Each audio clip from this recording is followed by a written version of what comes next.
Well, Doug, everyone I spoke with today said they never could have imagined what Waterfront Park has become over the last 30 years. Park leaders want the zoning for the neighborhood around the park to keep up with the city's development.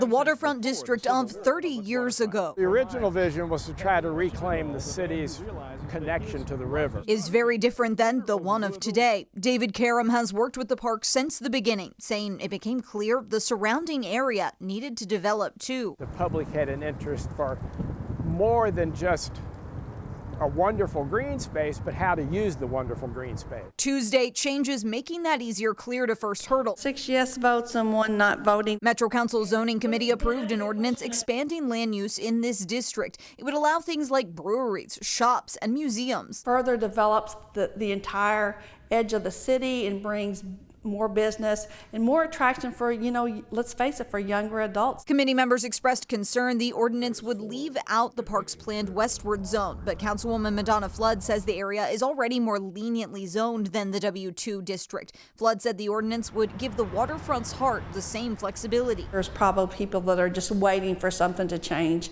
and be a part of the bigger picture. Members also questioned existing development plans. I've got to ask about the status of Pig Beach Barbecue. In years past, the park has struggled to place a successful restaurant concept at one site. Waterfront Park President Deborah Belinsky saying those plans are still held up. Some of those issues have delayed the construction and progress with that, but everything is still moving ahead. The committee did approve the ordinance, a sign of support to Belinsky. Brings us to the present and really looking at the area surrounding the park and the types of uses that are evolving around the park. Looking back, Karam wants the community to first and foremost treasure the waterfront. That also gives us the energy to work with those people who want to expand things in and around the park. So 30 years from now, it still connects growing city to greener pastures.